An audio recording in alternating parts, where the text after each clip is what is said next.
Hello everyone, অসীমার কিচেনে আপনাদের স্বাগত। আশা করি আপনারা সকলেই ভালো আছেন। আজকে আমি এনেছি নতুন রেসিপি, বেতো শাক বা বথুয়া শাকের রান্না নিয়ে। এর জন্য আমি 2 আটি বেতো শাক নিয়ে নিয়েছি। প্রথমে শাকের মাথার অংশটা কেটে নিয়ে গোড়ার অংশটা ফেলে দিলাম। এইভাবে প্রত্যেকটা শাকেরই মাথার অংশটা কেটে নিয়ে নিতে হবে। শীতকালে অনেক শাকের মধ্যে বেতো শাক অন্যতম। এই শাক বেশিরভাগ শীতের সময়ই পাওয়া যায়। বেতো শাক খেলে ডায়াবেটিস নিয়ন্ত্রণে থাকে।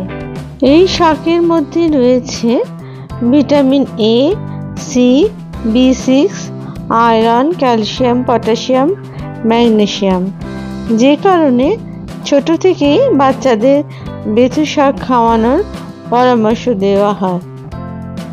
প্রথমে শাকগুলোকে বেছে নিয়ে তারপরে জল দিয়ে ভালো করে মিনিট 5 ভিজিয়ে রেখে ধুয়ে নিতে হবে। ধুয়ে নিয়ে শাকটাকে ভালো করে কুচিয়ে নিতে হবে। আর মাঝারি সাইজের একটা বেগুন কেটে নিতে হবে আর নিয়ে নিতে হবে কটা বড়ি। এরপর কড়াইতে 100 গ্রাম সর্ষের তেল দিয়ে তার মধ্যে প্রথমে দিয়ে দিলাম ছোট ছোট টুকরো করে কেটে রাখা বেগুনের অংশগুলো। এরপর লাল করে ভেজে নিতে হবে বেগুনের অংশগুলোকে।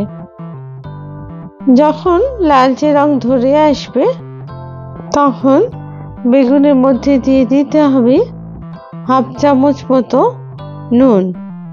নুনটা আমি প্রথমে ব্যবহার করিনি, কারণ তাতে করে বেগুনটা গলে যেতে পারে আর সেটা খেতেও ভালো লাগবে না, তার জন্য।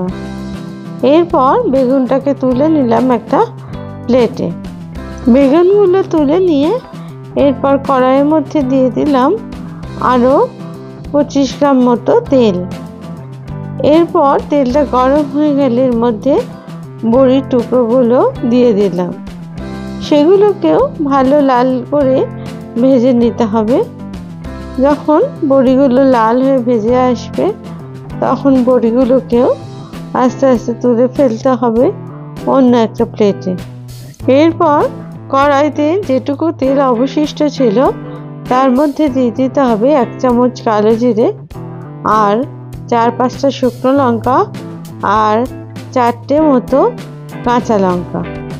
ফোড়নটা ভালো করে ভেজে নিয়ে এবার কুচিয়ে রাখা শাকগুলো দিয়ে দিতে হবে কড়াইয়ের মধ্যে।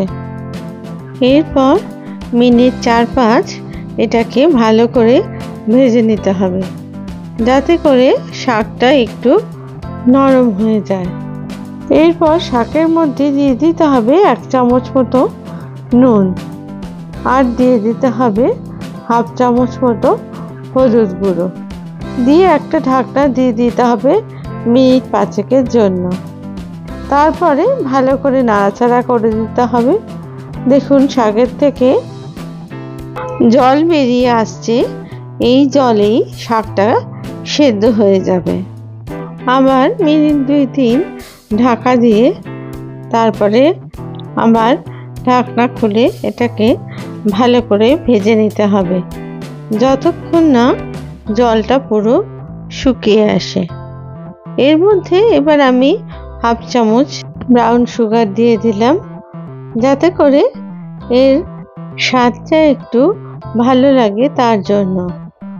আপনারা না চাইলে এই সুগারের ব্যবহার বা চিনির ব্যবহার নাই করতে পারেন। দিয়ে দিলাম আগে থেকে ভেজে রাখা বেগুন আর বড়িগুলো। এবার শাকের সাথে ভালো করে মিশিয়ে এটা ভেজে নিতে হবে। মিনিট 5 জন্য ঢাকা দিয়ে দিয়েছিলাম। দেখুন বেগুন থেকে জল বেরিয়ে এসেছে। আমার মনে হলো আরেকটু নুনের দরকার, তার জন্য আমি আরও হাফ চামচ নুন যোগ করলাম। যেহেতু বড়ি ভাজার সময় আমি কোনো নুনের ব্যবহার করিনি। এইভাবে আরও 4-5 মিনিট ভেজে নেওয়ার পর আমার এই শাক রান্না প্রায় শেষ হয়ে এসেছে। এটা গরম ভাতের সাথে বা গরম রুটির সাথে পরিবেশন করুন। খুবই সুন্দর লাগে খেতে এটা, আর খুবই স্বাস্থ্যকর। যদি আমার এই রেসিপি আপনাদের ভালো লেগে থাকে তাহলে প্লিজ লাইক, শেয়ার আর কমেন্টস করতে ভুলবেন না। আমার এই বেথু শাক রান্না প্রায় শেষ হয়ে এসেছে। এবার আমি গ্যাস বন্ধ করে দিলাম। আর আপনাদের যদি এই রান্না ভালো লেগে থাকে তাহলে চ্যানেলটিকে সাবস্ক্রাইব করে প্লিজ পাশে থাকবেন। এবার আমি একটা থালাতে এই শাকটাকে পরিবেশন করলাম। খেতে অসাধারণ এই শাক, একবার প্লিজ বাড়িতে বানিয়ে দেখবেন। কত সুন্দর হয় এই শাক খেতে। কিছু মটরশুঁটি দিয়ে আমি এটাকে সাজিয়ে দিলাম, আর উপর থেকে দিয়ে দিলাম 1 চামচ মতো কাসুন্দি। শাকের মধ্যে কাসুন্দি দিলে তার স্বাদ অনেক গুণ বেড়ে যায়। আপনারা সবাই ভালো থাকবেন। ধন্যবাদ।